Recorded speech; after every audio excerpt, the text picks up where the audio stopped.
it's a quite a global phenomenon. It's not only a European phenomenon. I think Europe, you talk about at a crossroad, and it's one of the things. I'm an American, you might hear. For me, I've been here 18 years now in Brussels, and the thing that it's a metaphor that I've held for a very long time in terms of Europe geographically is at the crossroad, literally, right, between East and West, so to speak, right, and in terms of the demographic of the diversity within Europe, particularly Western Europe, right, we're really living the interaction of these cultures, and so it's what has driven me to actually be here and work here is it seems like a critical place and time to be in at this crossroad of something that's really a global concern.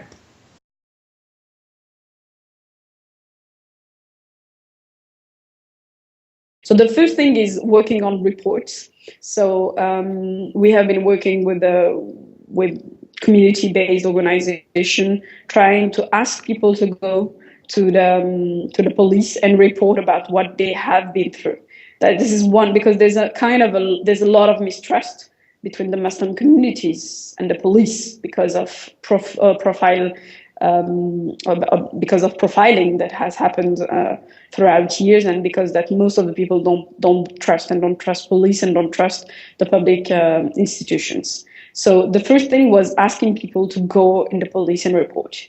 The second one is trying to mobilize the civil society on what it is to be a Muslim woman on a daily basis. When you go to school and you try to bring your children and you're not allowed to enter school, what it looks like when you are in the bus and people are insulting you. So we have been writing op-eds. We have been doing videos after the terrorist attack to mainly mobilize the public opinion about those issues. The third thing was advocating. We have been pushing a lot into the European Commission, into the European Parliament, for politicians to hold a colloquium on anti-Semitism and on Islamophobia. We have been doing a lot of public conference and of public press conference to mobilize people, also to push our politicians to take a stand and to really acknowledge the crisis we're living in terms of identity and in terms of racism and hatred. And the fourth one was mainly education. Education through workshop in schools, in public schools, education in public organization in suburbs of Paris. So I have been touring, and I'm still continuing this work. I've been touring in the main banlieue suburbs of Paris and of the main cities in France to do interfaith work, or to bring people to talk about Islam, or to bring people of different faiths to talk to each other and to get to know each other in order to break the ice between the different communities and between the different citizens in the country. We have been working a lot with Muslim communities, and I think this is something that is very important because there is no doubt about the fact that some of the prejudice comes within the Muslim community. So we've been working in particular with Muslim youth to try and help encourage them learn about Judaism, learn about Israel, learn about Jewish culture, and really keep the dialogue open in the most constructive, instructive way possible. What else have we done? We have been doing quite a lot of work on social media, because a lot of the anti-Semitic and hate speech in general is happening on social media, and the need for for counter messaging, for also alerting the operators and on some of the hate speech that is going on. So we've been working with Facebook, with Twitter, with those companies here on the ground, to sort of try and sort of keep the channels open of discussion, really sort of make sure to create sort of guidelines of what is accepted and what is not, and what can be the ways of sort of alerting very quickly when there's a content that can actually be dangerous. But then also the question very concretely on how do we create counter messages online. Our enemies are out there. They're much more present than the good people. So how can we make sure that together we can find a coherent way of sort of bringing out other messages to young people in particular? And then I think most importantly is the fact that we want to make sure that all aspects of French society are concerned about the issue of anti-Semitism, and not only because it's an issue for Jews or it's an issue for a minority, but more largely because it's an issue for French democratic values. And at the end of the day, it's an issue for all liberal democracies. If a liberal democracy is incapable of protecting its minority, its Jewish citizen anymore, then what good is a liberal democracy for? So it's an issue that we've been saying for years.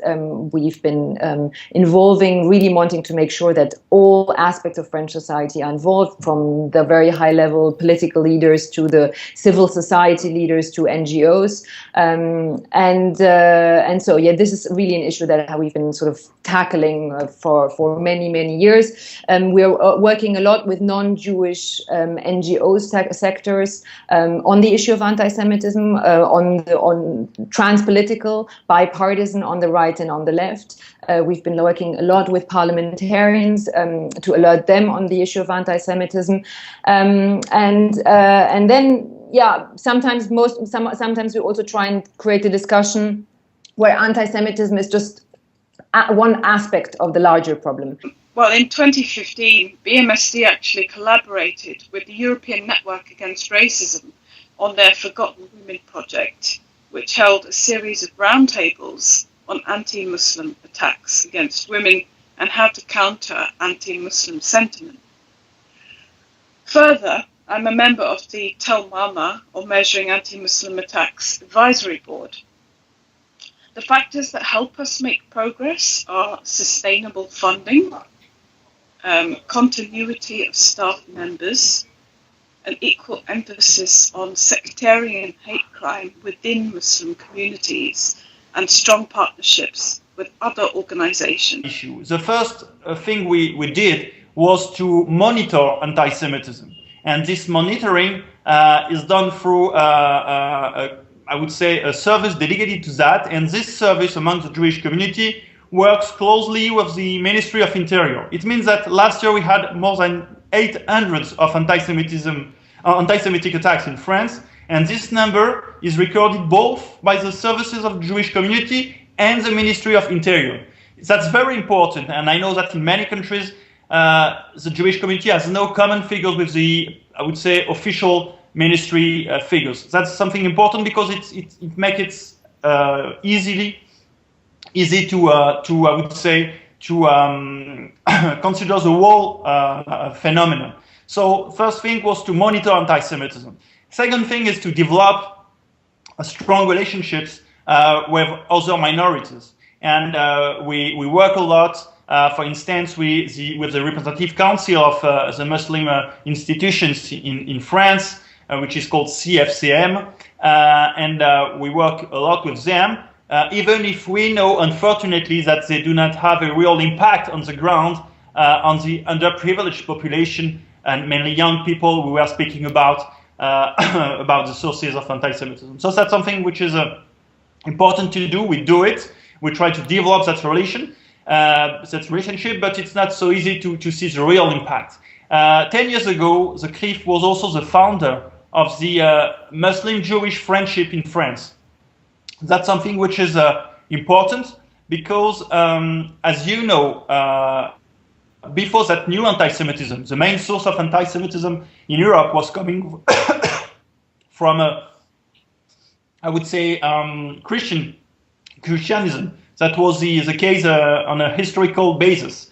And we have the feeling that it was possible to overcome that challenge at that time by developing a dialogue with the Christians through, for instance, the Jewish-Christian Friendship Association in France 60 years ago, and then with Nostra Aetate, of course, which was a very important in a way to appease the level and to curb the level of anti-Semitism coming from the Christian world.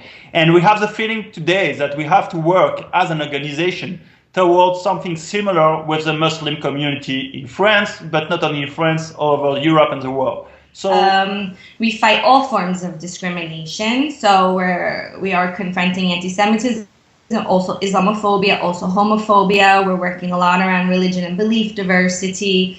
We're also working on hate crime monitoring, not doing monitoring ourselves so much, but working with experts in hate crime monitoring to train other organizations to better monitor. We're doing that cross communities. So we fight all forms of discrimination, and we work very much in intercultural coalitions to forward that agenda. And our kind of core business is training and education.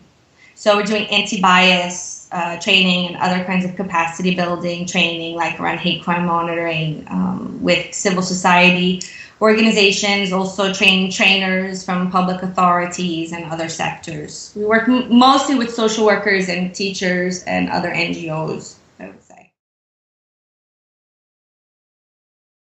So when it comes to education, the progress would be coming in the very beginning of the workshop and see what the kids has to say, and just after evaluating the differences between the prejudice or the ideas that they have about Jews, Muslims, or Christian or Buddhist.